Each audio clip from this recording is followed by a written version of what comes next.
Once upon a time, there was a very safe and peaceful village in the Aceh region. There never happened the theft or robbery. The people never fight with each other. If there is problem, they immediately solve it through deliberation, so that the atmosphere that lives in harmony and helps one another. In that village, there lived a mother with her 10-year-old child. The mother and child looked for firewood in the forest every day, which is then sold to the market. From the results, they can buy their daily needs. One day, the safe village was shocked by the disappearance of Makia Buffalo. Everyone was looking for him, but no one found him.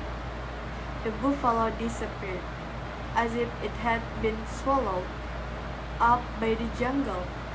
This had never happened before, so it made people wonder who stole the buffalo.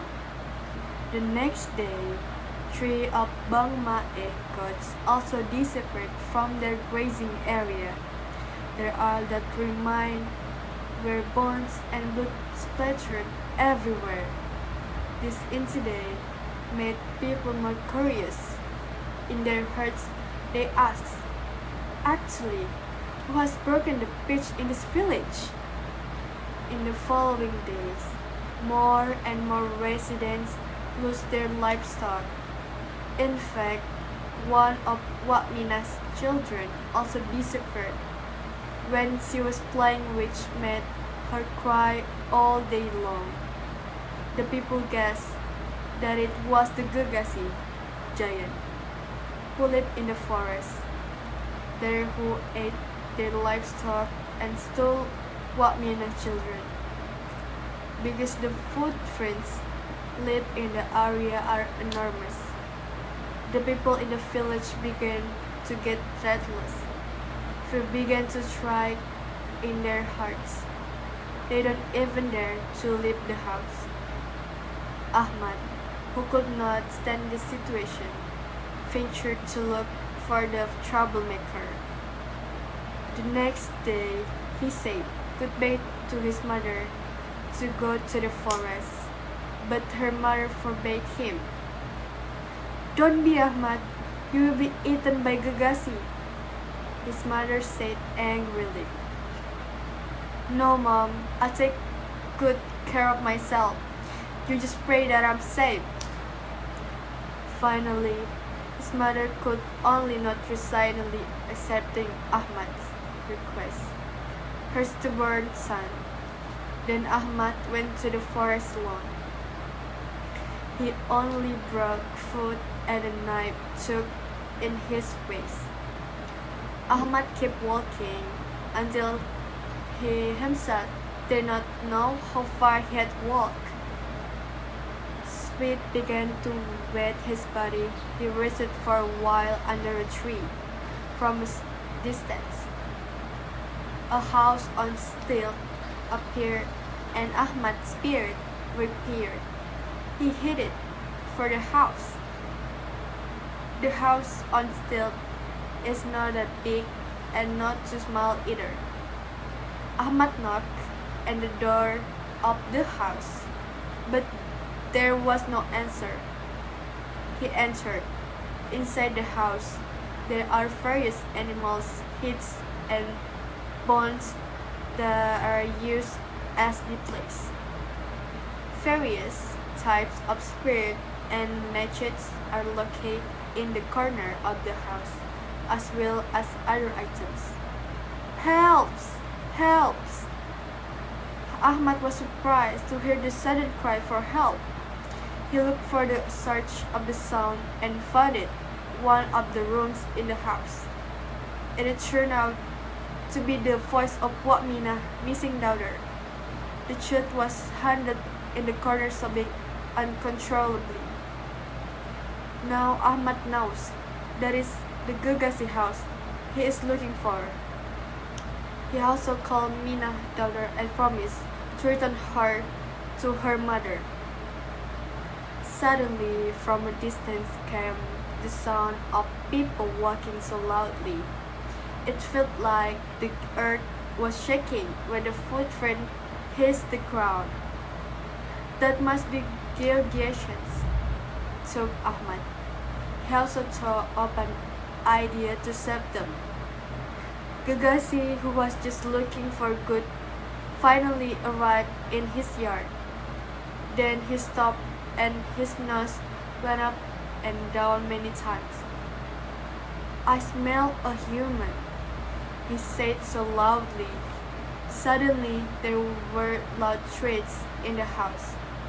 The Geugasi's brought forward. Who is inside? He asked curiously. Geugasa, answered Ahmad in a loud voice while jumping on the floor. Geugasi thought that Geugasa was also a kind of giant.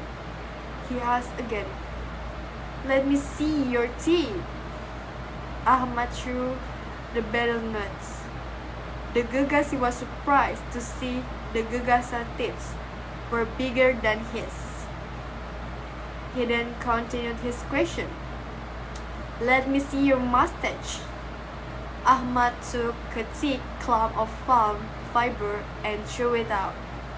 The Geugasi was again surprised to see the Geugasa thick mustache. He held his mustache, which was only half of the Geugasa wanted mustache. He asked again, let me see your seed. Ahmad also threw a large and an old coconut. The Geugasi was very surprised to see the Geugasa's dang so big. He thought his teeth and fingers were that big and his mustache that thick. How big would a Geugasa be? Oh, he must be really, really big. I will surely die if I face him, said Geugasi to himself. I'm so hungry. Is there any food here? Said Ahmad in a loud voice. Hearing that, Geugasi's body immediately trembled. Cold sweat began to break out and his face became tense. It was obvious he was scared. Ah! Why isn't there anything here? I better get out. There must be food there. Geugasi's body trembled even more when he heard Geugasa's words. Without waiting for more time, he turned around to run away, but Ahmad deftly grabbed a spear and threw it at the Geugasi. The spear stuck smoothly in Geugasi's back until it penetrated into his stomach. He groaned so loudly. Ahmad took another spear and threw it again, so that it stuck in the Geugasi's head, which had long, bushy hair. The Geugasi fell into the ground. He's dead. Ahmad and Mina daughters calmed down and saw the lifeless Geugasi. Then they went home, and when they got there, they informed all residents in the village that they had killed Geugasi. Everyone was very happy, especially Mina and Ahmad's mother, because they saw their child return safely. Finally, the village returned to safe and peace.